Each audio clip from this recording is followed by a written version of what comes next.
Esta semana iniciamos la unidad 5 de nuestro plan global que comprende al aparato digestivo. Recordaremos que la definición de aparato es la reunión de varios órganos para cumplir mejor una función. Y la función fundamental del aparato digestivo es el procesamiento de los alimentos, es decir, la serie de modificaciones que sufre un alimento desde que lo introducimos a la boca, transcurre por todo el tubo digestivo hasta su absorción y la eliminación de elementos que no son útiles a nuestro cuerpo hacia el exterior. En este proceso intervienen también glándulas que llamamos anexas, desde las glándulas salivales, el hígado y el páncreas. Las modificaciones que comentamos en conjunto reciben el nombre de digestión, que tiene varios momentos. Por ejemplo, el hecho de introducir el alimento a la boca se denomina ingestión, donde además se produce un proceso de fragmentación de los alimentos que denominamos masticación. Ambos procesos, la ingestión y la masticación, ocurren a nivel de la boca. Una vez que el alimento se ha fragmentado y se ha mezclado con la saliva, se forma el bolo alimenticio, que es pasado al siguiente segmento del aparato digestivo, la faringe, proceso que se denomina la deglución, que luego se continúa en el esófago.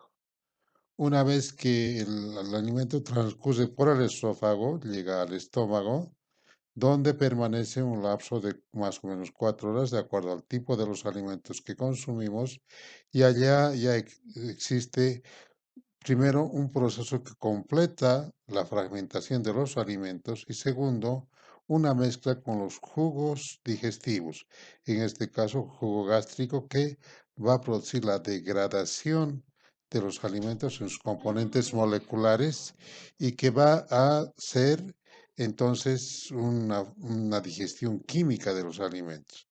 A ese proceso se lo denomina secreción. ¿Por qué? Porque la mucosa digestiva está transportando, produciendo mejor sustancias químicas que en conjunto llamamos jugo gástrico, que van a actuar sobre los alimentos. Ese proceso entonces se llama secreción, que podríamos definirla como el paso de la pared del tubo digestivo a la luz del tubo digestivo de sustancias químicas que en general en todo el transcurso del aparato digestivo se denominan jugos digestivos. Una vez que el alimento ha sufrido este proceso de digestión mecánica y química, pasa por pulsos, es decir, a pequeñas porciones hacia el intestino delgado. Ya a nivel molecular, los alimentos terminan de degradarse y se absorben hacia el torrente sanguíneo. Ese proceso se denomina la absorción y ocurre sobre todo en el intestino delgado. Podríamos definir igual que secreción a la absorción como el paso de sustancias de la luz del tubo digestivo hacia la sangre. Así es como se van a absorber, por ejemplo, todos los nutrientes que utiliza nuestro cuerpo. Y finalmente la excreción, que ocurre en la parte final del tubo digestivo, en el intestino grueso sobre todo, que es el segmento que permite eliminar elementos que no son útiles al cuerpo humano. Ese proceso se llama excreción y podríamos decir que es el paso de sustancias de la pared del tubo digestivo en sentido inverso a la absorción del sistema circulatorio, la pared del tubo digestivo, hacia la luz del tubo digestivo y su eliminación hacia el exterior.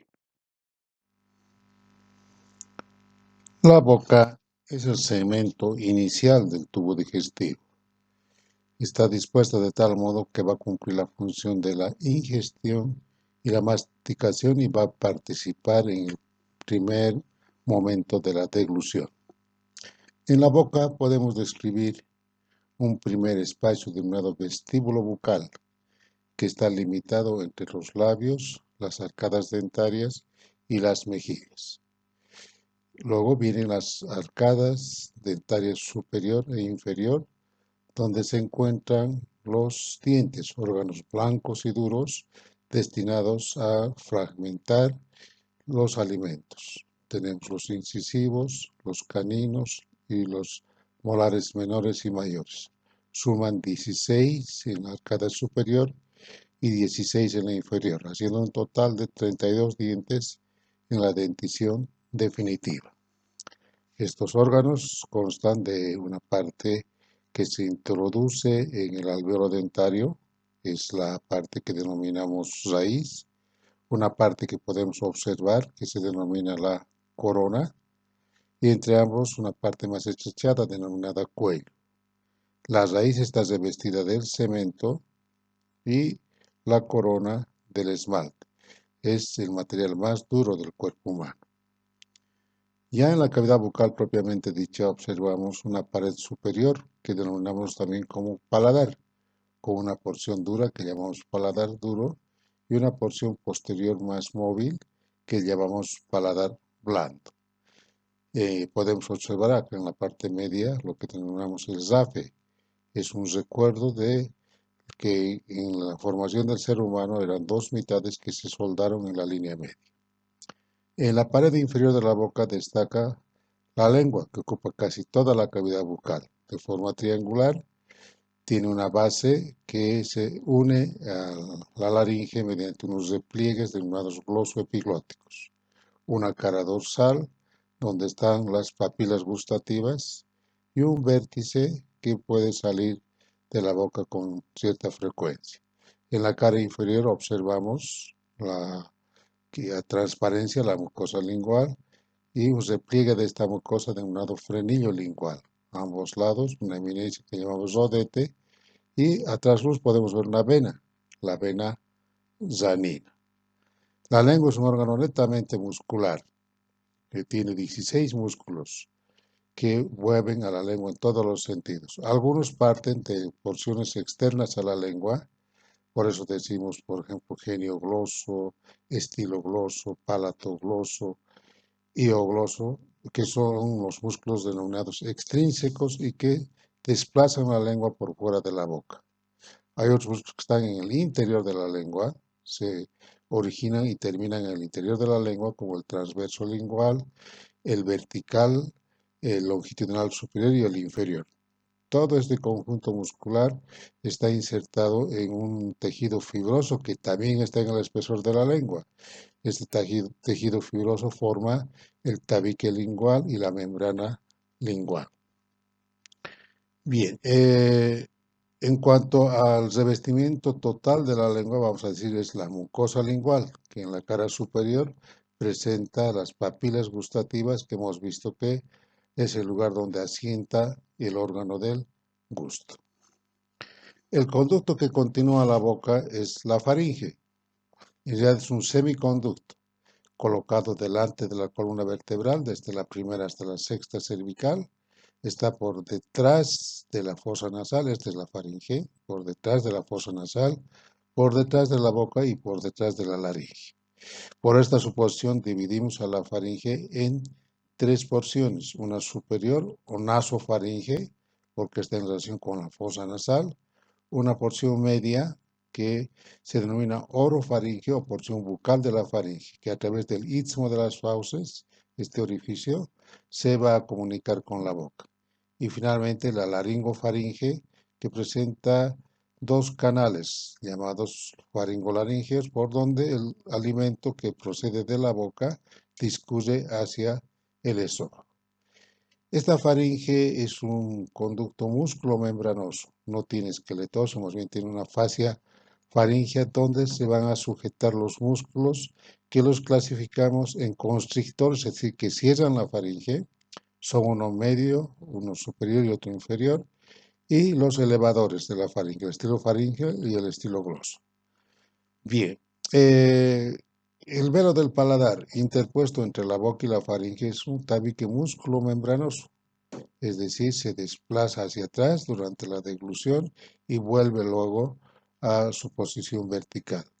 E igual que la faringe, tiene un tabique fibroso denominado aponeurosis palatina, donde se insertan 8 músculos. 4 a cada lado, el tensor del velo del paladar, el elevador del velo del paladar, el faringogloso y el palatogloso. Y en la parte media tenemos un músculo que se denomina músculo de la óvulo o campanilla. En la faringe se lleva a cabo el proceso de la deglución. ¿Cómo podemos definir la deglución desde el punto de vista del aparato digestivo? Es el paso del alimento, es realidad del bolo alimenticio, de la boca a través de la faringe hacia el esófago. Tiene tres momentos o fases. Una fase que llamamos bucal, que es voluntaria, es el tiempo que nosotros mantenemos el alimento dentro de la boca, y las dos siguientes fases, una faringia y otra faringoesofágica, que ya son involuntarias. El esófago es el segmento que continúa a la faringe y va a terminar en el estómago. Se inicia en el cuello a nivel de la sexta vértebra cervical y desciende por el tórax en la región posterior del mediastino, atraviesa el diafragma y termina continuándose con el estómago. En su trayecto, el esófago va a guardar relación con varios órganos torácicos que determinan en este conducto una serie de estrecheces. A nivel inicial, por ejemplo, el cardiocricoides de la laringe determina una estrechez en el esófago.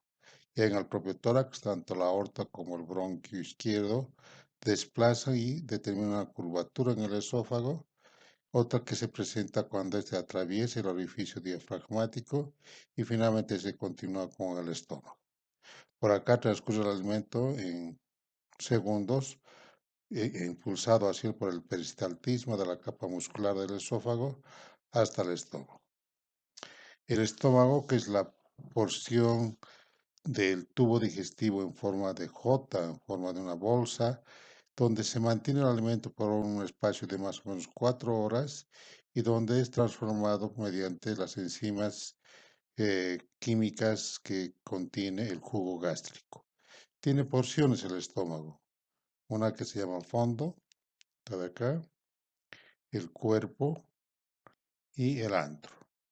Dos orificios, uno que lo comunica con el esófago, se llama cardias, por su cercanía con el corazón, y otro orificio que continúa al estómago con el intestino delgado, se denomina píloro.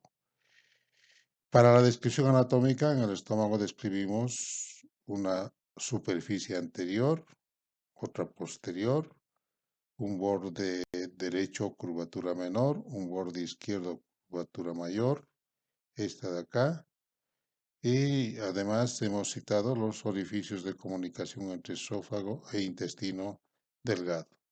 Una dimensión media del estómago, de acuerdo a su estado funcional, es de 25 centímetros de largo. La siguiente porción del tubo digestivo es el intestino delgado. Se extiende desde el estómago hasta el intestino grueso. Y tiene dos porciones, una porción inicial denominada duodeno, o porción fija del intestino delgado, que tiene cuatro porciones que de acuerdo a su dirección se denominan ascendente, descendente, horizontal y ascendente, y que hacen una especie de marco para que acá se coloque la cabeza del páncreas. Además, en el duodeno, en su segunda porción, desembocan tanto el conducto colédoco que trae la bilis del hígado como el conducto pancreático que trae el jugo pancreático. Sustancias que contienen una serie de enzimas digestivas que van a acabar de degradar los alimentos o sus componentes moleculares. El duodeno termina a nivel del ángulo duodeno-yeyunal, a nivel del lado izquierdo de la vértebra L2, y se continúa como yeyuno. Ileón, que es la parte del intestino delgado que es móvil y que mide más o menos 6.5 metros de longitud por 2 a 3 centímetros de diámetro. Es en esta parte donde se va a llevar a cabo el proceso de la absorción, que podemos definir como el paso de sustancias degradadas en sus componentes moleculares desde la luz del intestino a través de la pared del intestino hacia la circulación y su distribución por el organismo. La porción final del intestino delgado se denomina ilio y desemboca en el intestino grueso mediante una válvula llamada válvula iliocecal. Esta parte del intestino es la que se desplaza en los movimientos y para caber en un espacio de 25 centímetros, que es el abdomen, se va a disponer una serie de flexosidades en forma de U, unas 15 más o menos, que denominamos asas intestinales. El segmento final del tubo digestivo es el intestino grueso, que se dispone de una especie de marco cólico llamamos, que contiene al intestino delgado. Su longitud es más o menos de 1,5 metros hasta la parte final que constituye el orificio anal. Tiene varias porciones. La inicial se denomina ciego, al que está anexo el apéndice, de más o menos 6 centímetros de longitud, por igual cantidad como diámetro, 6 a 7 centímetros de diámetro. Le sigue el colon ascendente, de 8 a 15 centímetros de longitud, que llega hasta la cara inferior del hígado, y acá se dobla, cambia de dirección, formando el ángulo hepático del intestino grueso, y se continúa como colon transverso, que tiene una longitud variable entre 40 y 80 centímetros, se extiende horizontalmente de derecha a izquierda hasta llegar al lado izquierdo de la cavidad abdominal, donde se dobla nuevamente a nivel del vaso, constituyendo el ángulo izquierdo o ángulo esplénico del intestino grueso, para convertirse en colon descendente, que ya tiene más o menos 12 centímetros de longitud, y se va a continuar con la parte que va a ir hacia el recto, es el colon sigmoide, que tiene más o menos 40 centímetros de longitud, se extiende cruzando la fosa ilíaca derecha, la pelvis menor, hasta llegar a la tercera vértebra sacra, donde se continúa con el recto, un conducto de 12 a 15 centímetros de longitud, que tiene una porción que está dentro de la pelvis, porción pelviana, y otra porción que está en el perineo, que se llama el conducto anal. Este intestino grueso se llama así porque tiene diferencias de volumen y de tamaño con el intestino delgado. Tiene mucho mayor diámetro, presenta además estas cintas musculares que se llaman tenias del colon, son tres, que desaparecen en el recto. Presenta esta serie de abolladuras o austras por la tensión de las fibras musculares longitudinales sobre las circulares. Y finalmente es una parte del tubo digestivo donde se produce la reabsorción del agua y la excreción de elementos de desecho que se eliminan al exterior del cuerpo por el conducto anal.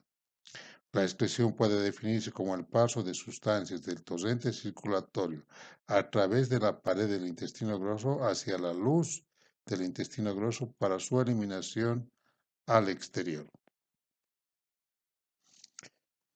La digestión de los alimentos se completa por la contribución de glándulas que están anexas al aparato digestivo. En el caso de la cabeza y cuello tenemos a las glándulas salivales, que producen una secreción denominada saliva que contiene el líquido que va a ser llevado hacia la cavidad bucal para humedecer los alimentos y también para iniciar la digestión química de los mismos. Estas glándulas son en número de tres a cada lado. Se disponen como una especie de chalina alrededor del cuello, en la parte superior. Tenemos una que es la de mayor tamaño, llamada parótida, que está situada por detrás de la rama del hueso mandibular, de 15 gramos de peso más o menos, cuyo conducto atraviesa la mejilla y a nivel de la región bucal va a perforar esta para desembocar en la cavidad bucal a nivel del segundo molar superior. Una otra glándula de menor tamaño, glándulas por su posición llamada submandibular, debajo de la mandíbula, ocupa la fosita submandibular de este hueso, situada en el cuerpo del mismo, y que también produce una saliva que va a ser llevada hacia la cavidad bucal y va a desembocar por un conducto denominado conducto submandibular o conducto de Wharton también se denomina, que va a llegar hasta ambos lados del frenillo lingual para desembocar por un orificio llamado ostium umbilical. El peso de esta glándula submandibular es más o menos la mitad del de la parótida, unos 7 gramos. Y la glándula más pequeña es la sublingual, que está también en una fosita que se labra en la cara profunda del cuerpo de la mandíbula, la fosita sublingual. Acá está esta glándula que también va a llevar su secreción a la cavidad bucal. Se va a abrir en ella por varios conductos. Uno de ellos, el conducto de Zevinus, que se va a abrir directamente en el piso de la boca. Otra glándula anexa al aparato digestivo es el hígado, que se encuentra en el abdomen y cumple una función importante en la digestión, puesto que elabora una sustancia denominada bilis que va a procesar sobre todo los alimentos que contienen grasa. Va a producir una emulsión de grasa, es decir, va a fragmentar las moléculas de grasa en unidades más pequeñas que van a facilitar así su absorción a los vasos quilíferos. Esta glándula es la más grande del cuerpo humano, pesa 1,5 kilos, tiene más o menos 28 centímetros de longitud y está ocupando varias regiones del abdomen, que denominamos hipocondrio derecho, epigastrio y el hipocondrio izquierdo. Tiene una forma más o menos ovoidea, con una cara superior o diafragmática que es lisa, convexa y que por el ligamento falciforme, es un medio de unión del hígado, está dividida en dos lóbulos, uno derecho mayor y otro izquierdo menor. Cuando observamos la cara inferior, vemos que existe un surco que denominamos surco transverso o ilio del hígado. Llamamos ilio porque por aquí salen los conductos que están entrando la bilis que ha fabricado el hígado o entran la vena porta y la arteria hepática. La vena porta es la vena que transporta al hígado toda la sangre que se ha absorbido en intestino grueso, intestino delgado, en prácticamente todo el abdomen, excepto del riñón y del hígado. Estas vena porta entonces transporta esta sangre y que contiene todos los elementos moleculares que se han absorbido en el intestino delgado y en otros órganos. Y llegada al hígado, esta sangre es utilizada por el hígado para sintetizar una serie de sustancias nutritivas. En realidad, el hígado tiene más de 200 funciones metabólicas y estos productos que fabrica el hígado son mandados a la circulación mayor por las venas suprahepáticas.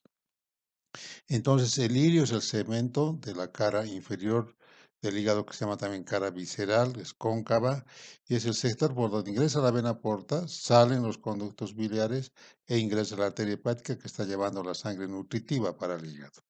Muy bien.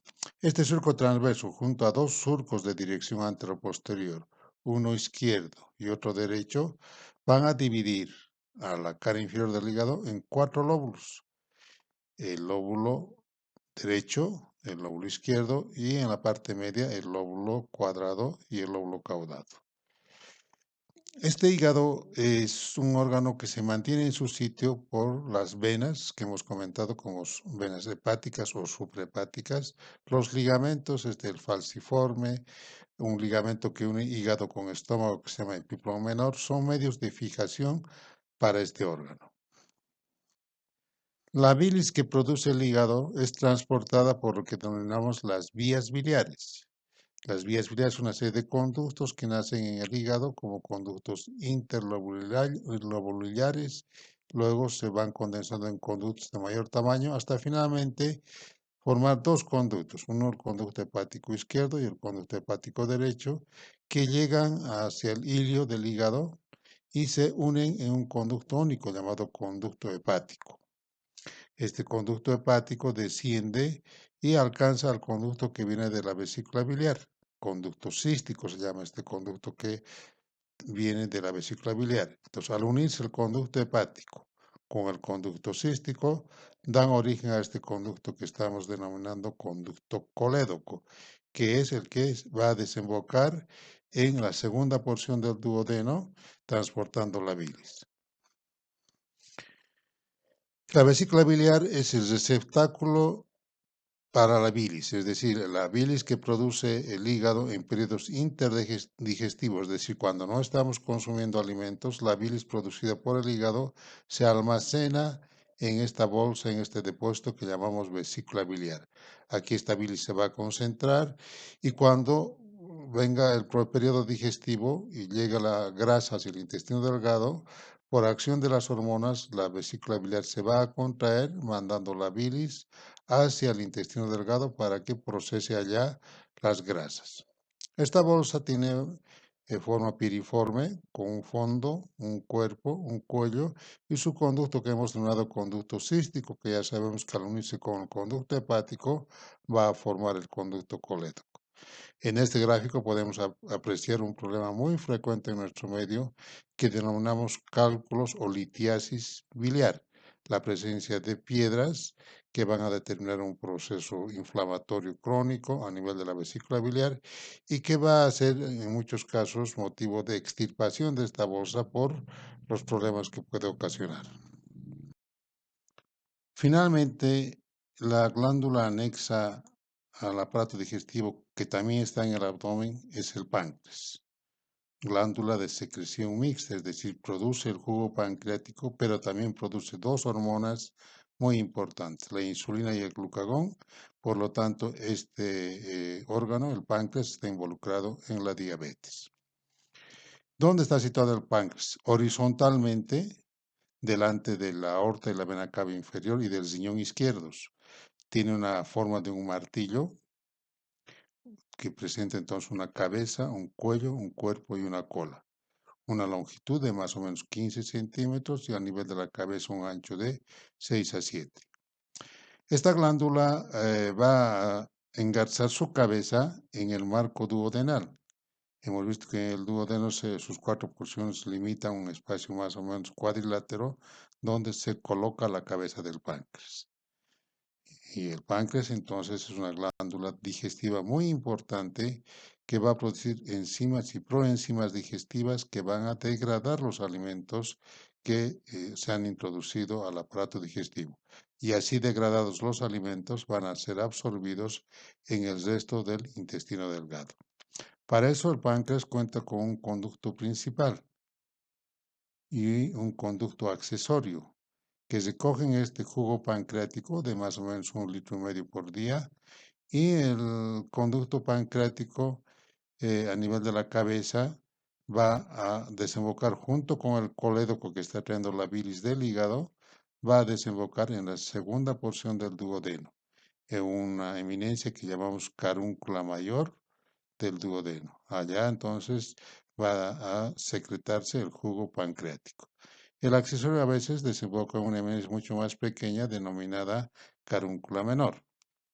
Bien, este jugo pancreático es importante porque va a terminar la digestión química de los alimentos para que posteriormente se absorban.